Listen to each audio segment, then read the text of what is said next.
This topic is more from my hobby than anything else.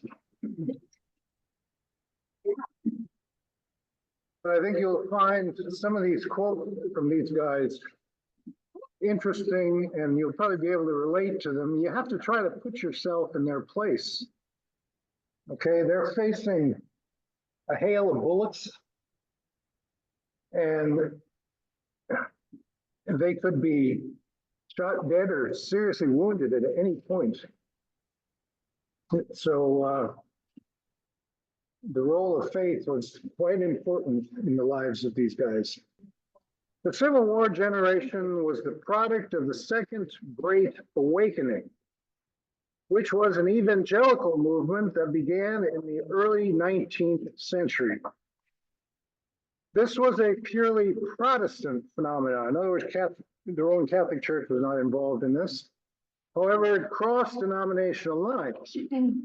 For the most part, 3 denominations were involved in this effort to bring Christianity to the rapidly growing western part of the nation. While people in the eastern states were also swept up in what amounted to mass conversions and church building, the area west of the Appalachian Mountains was growing rapidly, and the need for an organized religious movement was acute. So by west, we are not talking about the Trans-Mississippi region yet. The vast area from the Mississippi River to the west coast had been added to the control of the United States after the war with Mexico in the 1840s. And partly due to the gold rush of 1849, the suppression of the Native American population, which made vast amounts of land available for settlers, and the transportation and communication revolutions made possible by railroads and the telegraph, this area was also growing. Moreover, it was the accumulation of more and more land that largely sparked the Civil War. Were the future states formed in this region going to be slave or free? This issue created the most contentious congressional debates in American history during the 1850s. So if you think it's bad on Capitol Hill now, it was worse then. There was actually, they were beating on each other. One guy got caned and he almost died. Finally, when this issue could not be settled to the satisfaction of both the North and the South, and when a man who opposed the spread of slavery, namely Lincoln, was elected in 1860, the Southern states fell away like dominoes. What debate could not settle, the war would. In any case, getting back to the effects of the Great Awakening, the areas affected most by this were the South and the Old Northwest, which comprised the Great Lakes region. Places like Ohio to Michigan to Wisconsin, Minnesota, I'm missing one, Illinois, all of those states. The denominations most involved in this were the Presbyterians, the Methodists, and the Baptists. By the time war broke out, the people living in these areas had become the most religious generation in American history. Therefore, it was very common for the soldiers who fought that war to reflect on the role their faith played as they faced the dangers of the battlefield, the outbreaks of disease, which, by the way, killed as many soldiers as the battlefield did, and the privations of life in the army at that time. What kind of diseases were they facing? Well, particularly when they were going through southern areas where it was real swampy. There was malaria. Dysentery. Yeah. I remember when we were at Shiloh, it said there was it's like 50,000 people died of dysentery. Yeah. Diarrhea killed people. I mean, it's just awful. Okay, author and professor of the Civil War era at Princeton, James McPherson, collected quotes from the letters and diaries of Civil War soldiers and wrote a book on this subject entitled For Cause and Comrades. The quotes I'm citing here were collected from the chapter on religion in that book. It's a great book, by the way. One theological issue should be addressed before reading the quotes.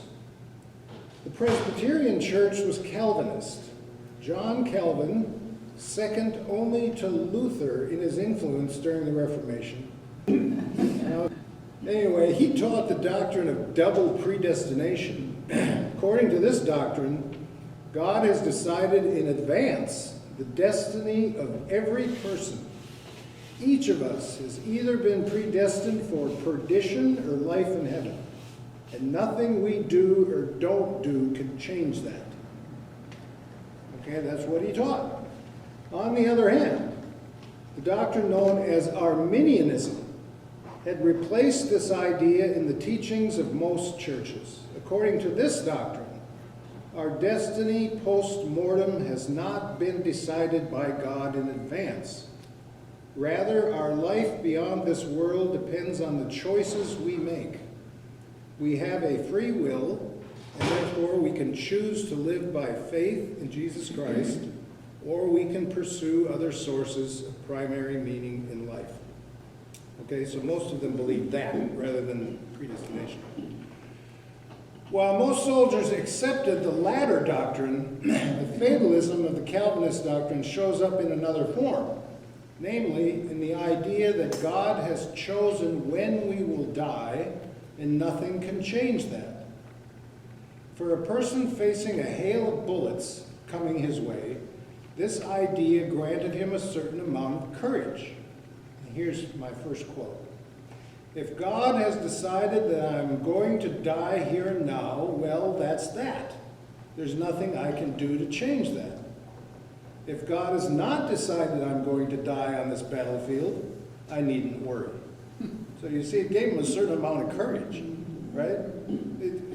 Whatever happened to him was already decided in advance. Yep, he was not in control. That's right, exactly. And we're going to see that very insight in a second here. As you can imagine, this belief may help somewhat to allay the dread of facing a host of people who want to kill you. Nevertheless, no one is without fear, so prayer also became very important to many of these guys who were unfortunate enough to have been born into this generation. As one soldier put it in a letter to his mother, the battlefield negates any idea that man can control his own fate. Bullets fall on the just and the unjust alike. As I said, this form of fatalism helped them deal with their fear. Okay, some but not many turn to superstition. People who claim to see into the future. What do you call those people? Fortune tellers. Yeah, they were fortune tellers back then too. They received more visits than previously. But it was more common for the men to carry pocket Bibles with them. There were quite a number of stories about a soldier who was spared because the bullet struck his pocket Bible and thereby protected him from severe injury or death. Many soldiers organized group prayer times, and these Bibles came in handy. A person not used to public prayer can always find a psalm that expresses their feelings. One 19-year-old found a degree of peace with this thought, which he shared with his mother. Don't grieve for me. If I was born to be shot, I will. 6 months later, he was killed in action, 19 years old. Studies have shown that wars often increase religious piety. This was true not only for the Civil War, but also during World War II. A number of diary entries for Civil War soldiers confirms this. One man wrote, "If a man ever needed God's help, it was in time of battle." Another wrote, "I felt the need of religion then, if I ever did." Also, many nominal Christians experienced conversion during time of battle. "I am not the same man now as I was," one wrote. Another noted that, "I'm trying to be a better man now, as I see men dropping all around me." After the Battle of Cold Harbor, which was a one-sided Union defeat, wherein the Army of the Potomac lost 7,000 men in the first 10 minutes, a survivor wrote, "I resolved to give up my evil ways, and and I pray God will make me pure and free from sin. After the Battle of Shiloh, the bloodiest in the Western theater of the war in 1862, another survivor wrote, I continued to lift my heart to him during the battle, and I continued to do so afterwards. Another wrote, I have struggled and prayed to God until I am another person. So you can see how facing this kind of danger can have an effect on it. Well, I'm struck by the loss of 7,000 men in the first 10 minutes because they had single-shot rifles. They didn't have. No, this is how it happened. This is how it happened. Okay, imagine, okay. Grant was coming down the Virginia overland toward Richmond, and Lee stopped him at a place called Cold Harbor. It's a height above a plain, and he stationed his army, the Confederate army, on the heights above, and they put up breastworks so the soldiers could hide behind the breastworks and just shoot, you know, above the breastwork. Well, Grant had his soldiers charge that position, and when they charged, you got 40,000 Confederate guns shooting at you. It was not, he regretted that decision. So, yeah, they all fell. One thing in the technology of weapons, it had advanced prior to the Civil War, so that those rifles, even though they were single shot, okay, they had bullets that were invented in France. And these bullets could kill a man up to something like a couple miles away. And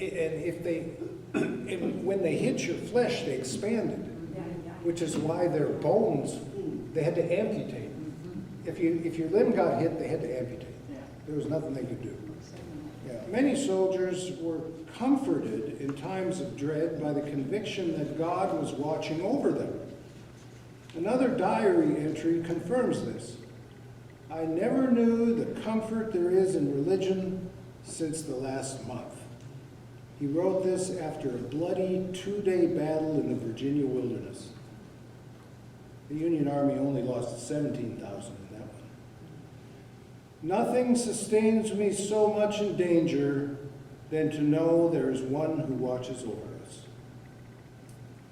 A Quaker soldier who was taught pacifism, in other words, nonviolence, but who nevertheless felt duty-bound to do his part to save the country, wrote, I know he watches over all. Our fate is in his hands.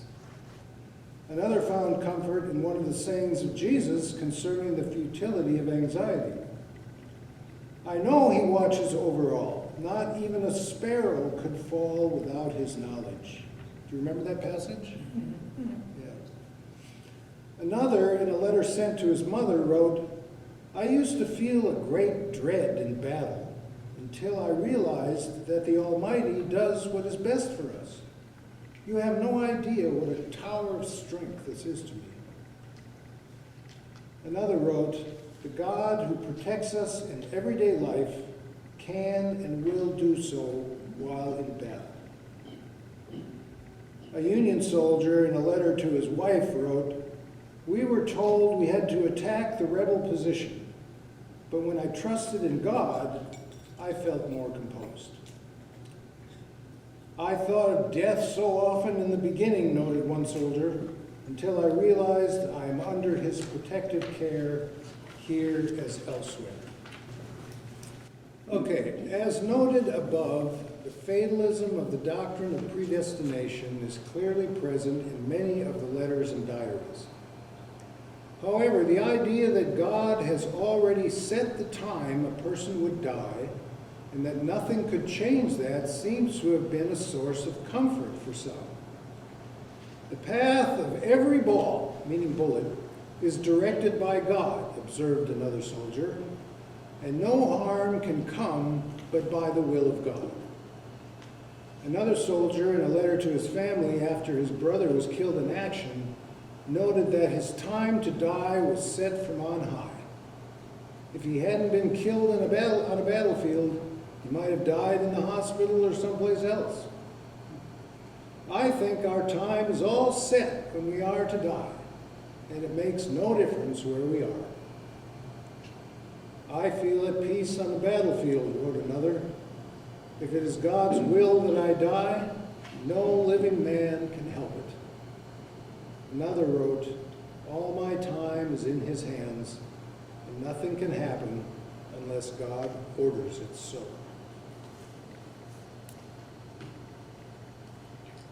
Is there any correlation of the, if I was back there, I wouldn't want to have my leader, my general, be a Calvinist. Go ahead. Charge up that hill because Yeah, God has it sorted out. Yeah, well, here's what I can tell you about the officer corps. The officers, even if they weren't Christians, believed that they had to act as if they were, because that gave courage to their men.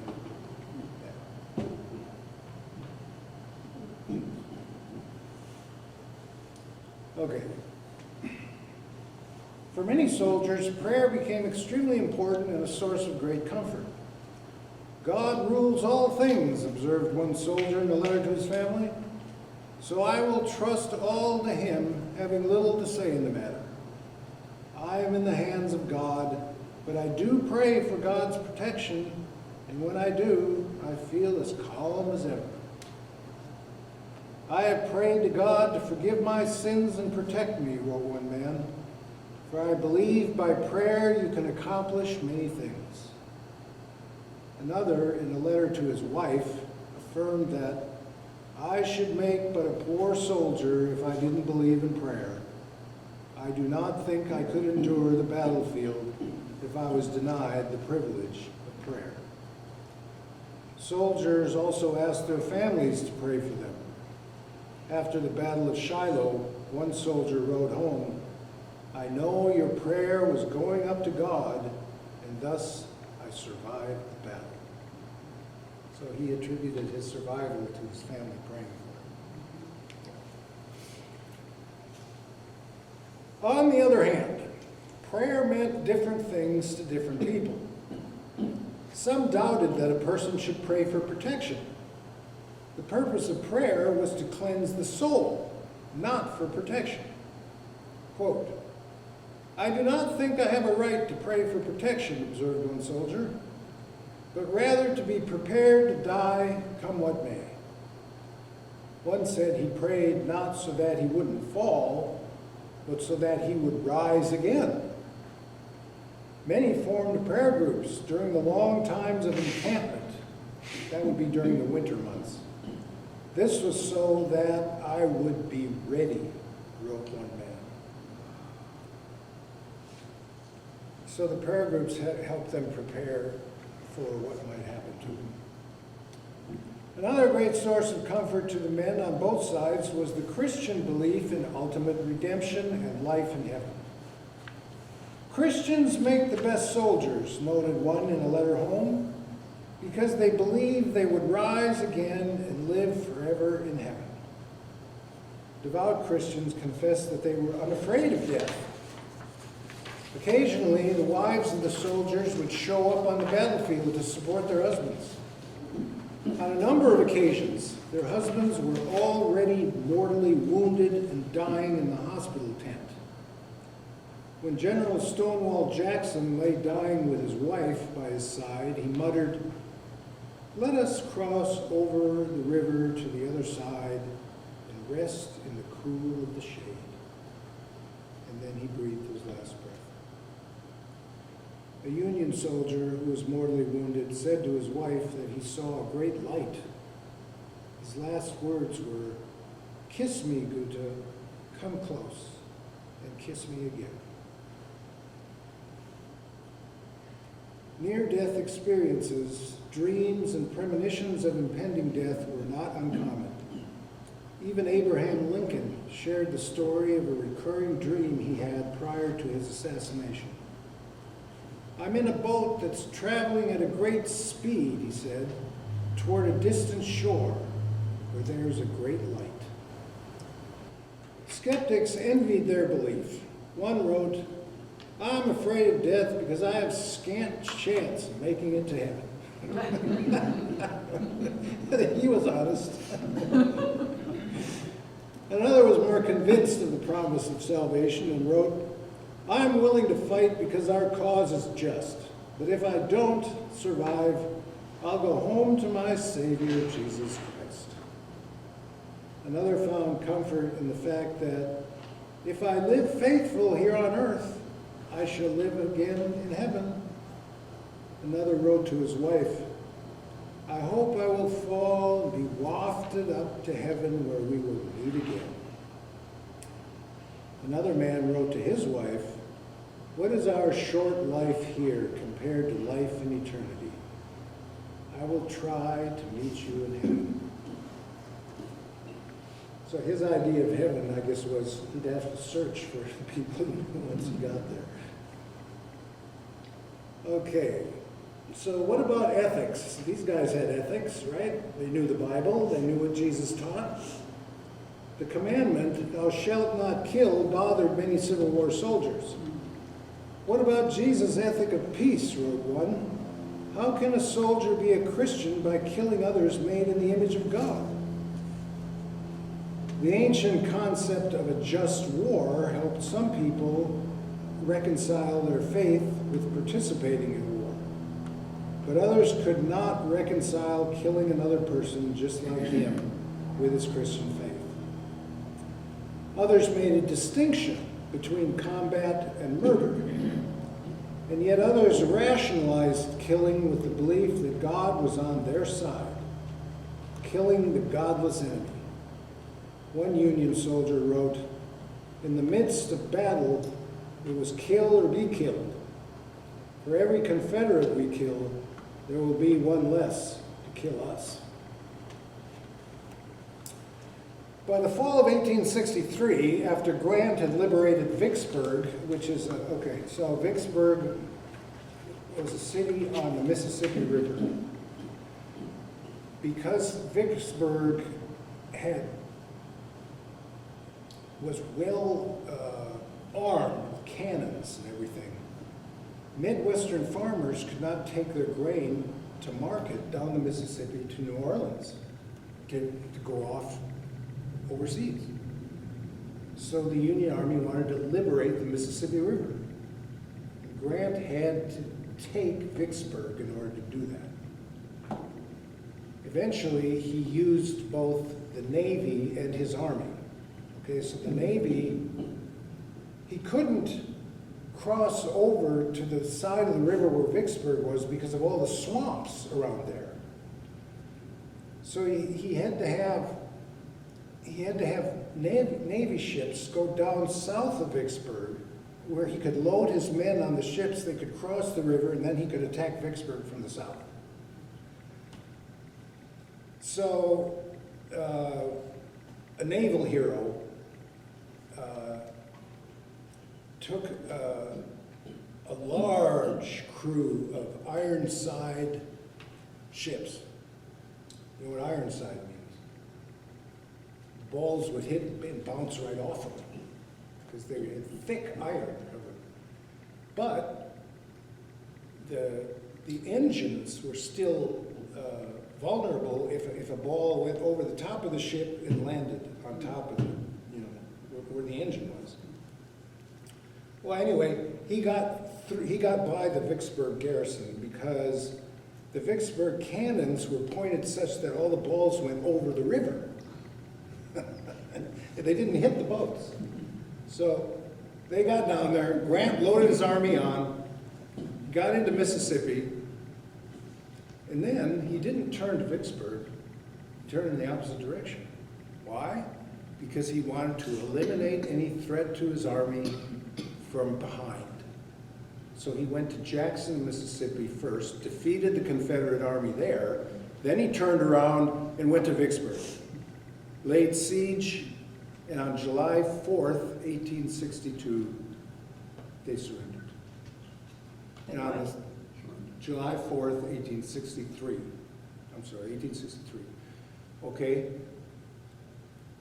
The same day, General Meade defeated General Lee at Gettysburg when the South tried to invade the North. So July 4th, 1863 was the turning point in the war for the Union side. Okay. Where did I leave off here? That's about it. Okay. By the fall of 1863, after Grant had liberated Vicksburg and General Meade had stopped a southern invasion into Pennsylvania at Gettysburg, 300,000 soldiers lay dead. The future prospects for the Confederate cause looked dim. Thousands, and I'm talking about on both sides, but especially the Confederate side, thousands were baptized before it was too late, and prayer groups were formed. One soldier mused that how Jesus owns me. Oh, what bliss to know that if I fall, I rise to the bliss of heaven. There was not much activity during the winter of 1863-64. However, in March of 1864, Lincoln finally believed that he had found the general who could put an end to the carnage. Grant was ordered to leave the western theater of the war and come east, where he would become the commanding general of all Union forces. He was promoted to lieutenant general, the first to do that since George Washington. Over 500,000 soldiers would now be under his command, and it would be his job to defeat Lee in Northern Virginia. Everyone knew that what was coming would be the worst combat and the bloodiest battles of the whole war effort.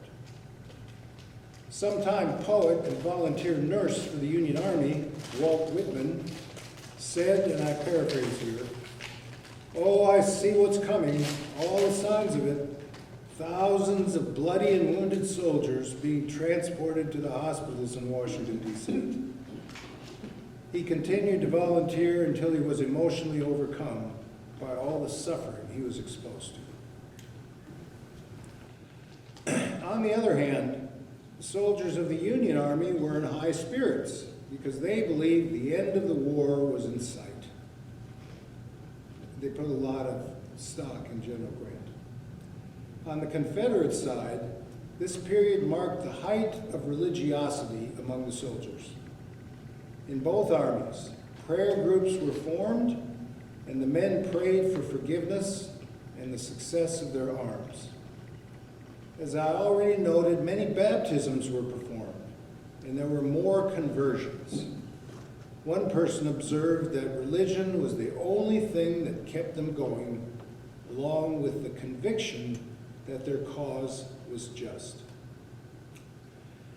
Grant's overland campaign against Lee, during which there was non-stop combat for months, the Union Army lost around 60,000 soldiers. The Northern public became sick and tired of the war, and some people were ready to let the South go. In the midst of this, Lincoln faced a re-election campaign. The Republican Party believed he would go down in flames until word came that General Sherman had taken Atlanta and was about to march throughout the South, destroying everything in his path, which he did. The Union soldiers re-enlisted and voted for Lincoln overwhelmingly because they wanted to see this conflict through to its end. Okay, so they saw all these comrades die on the battlefield. They didn't want to give up on the cause. They felt that would be betraying all their comrades. So they re-enlisted and they kept fighting. Lincoln won handily, and as the war was coming to its end, he reflected theologically on the conflict in his second inaugural address. In short, this is a paraphrase of what he said. Both sides believed God was on their side, but the Almighty had his own purposes in mind. Every drop of blood drawn by the lash, meaning the whip, required an equal amount to be drawn by the sword. Still it must be said, as it was of old, the judgments of the Lord are true and righteous in every way.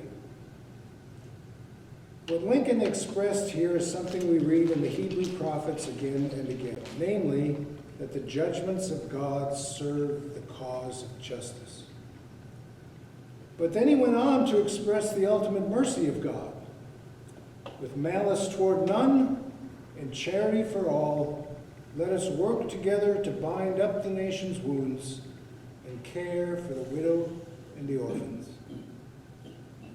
Lincoln himself was not all that religious. Prior to becoming president, he was not much of a churchgoer. However, when he arrived in Washington and war broke out, he began attending a Protestant church. It's clear that the saying from World War I was true for the Civil War as well. There are no atheists in foxholes. Yeah. So can you relate to some of the things these guys said while they were facing danger? I remember when we saw that King Room special, and we had a lot of the letters from the soldiers in the Civil War, how struck we were by how literate they were and how well spoken. You would have a hard time finding people of that age in the teens or early 20s writing as coherently and as literal. That's as well as they did then. Yes. That's a great point, Jim, and it relates to the Great Awakening. There were cultural consequences to the mass conversions that were going on. One of them was the determination to create public schools, especially in the North. So all the kids went to school, so they learned, you know. And there were all kinds of social improvements that happened as a result of this. Temperance societies, you know, to encourage people not to become alcoholics. Social service things to help the poor. And the Civil War, what fascinates me about the Civil War is when you realize that what it is two incompatible cultures competing for the future of this country. That's what it was. The North was a culture that was progressing big time in its ability to manufacture things, in its ability to create a middle class, in its ability for people to move up the economic ladder, in education. You know, New England had all those Ivy League schools. The North was moving fast toward the future. The South was stuck in that plantation aristocracy, which was based on slavery. So the people in the North knew that until you got rid of slavery, this country was not going to, as a whole, move forward. It would remain stuck. The people in the South wanted to preserve that culture because it was an aristocratic culture, a plantation culture. In fact, they tried to spread it through Mexico all the way down to Central America. There were attempts to invade Nicaragua and Cuba. They wanted Cuba because then they could grow, they could create plantations, they could grow anything they wanted to and become rich selling all of that delicious produce and preserve their aristocratic way of life. But they had to have slaves to do it.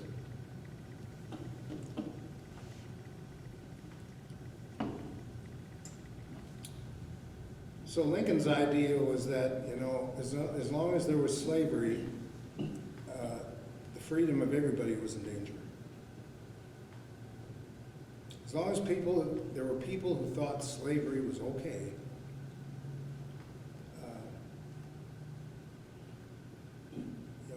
it could spread.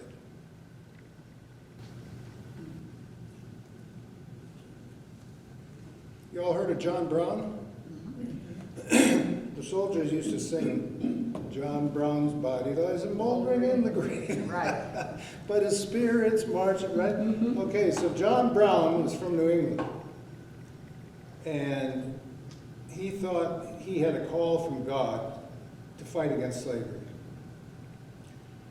So he started out, he went to Kansas, and a number of people who were called free soilers, advocated for a free state of Kansas, were murdered by people who wanted slavery. So John Brown did tit for tat. Right? He murdered an equal amount of people on the slavery side of the question. And then he went to a place called Harper's Ferry, Virginia. You ever been there? Okay, have you? It's at the confluence of the Shenandoah and the Potomac rivers. Okay, it comes together there. There's a peninsula where the two rivers meet. And it was an arsenal. It's a United States arsenal. And John Brown thought he was going to mobilize, he was going to take weapons from that arsenal and mobilize the slaves into a rebellion. Well, it didn't work out, as you can imagine, and poor John Brown ended up being hanged for his crimes.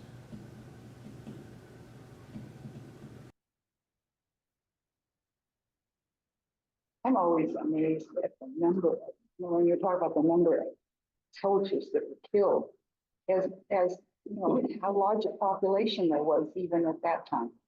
It amazes me. Don't ever think about it as the country being that large, or that part of the country being. So there were waves of immigration to the United States in the 1840s because in the North, the economy was rapidly growing because the economy was being replaced from individual artisans, people who would make shoes, or blacksmiths, or whatever. That was being replaced with factories and mass production. And even the invention of department stores. I mean, all that was going on in the North, right? So the potato famine in Ireland and a civil, not a civil war, but a civil disturbance in Germany because the prince wanted to merge the Reformed Church and the Lutheran Church. Okay, well, the Lutherans refused to go along with that. They picked up and left and came to Missouri, Missouri Synod. Tons of immigrants poured into the North because they could find jobs. So the North had big population, and they had the factories to mass produce the weapons and all the other things an army needs. And they had the money, okay? For example, General Meade, I think it was General Meade at the Battle of Gettysburg, told the guy in charge of supplies, I need 3,000 horses. And the guy gave him right away. So the North had all this wealth. The South didn't have a chance. They didn't have a chance. Okay, well, thanks for coming, everyone. We will finish up next week.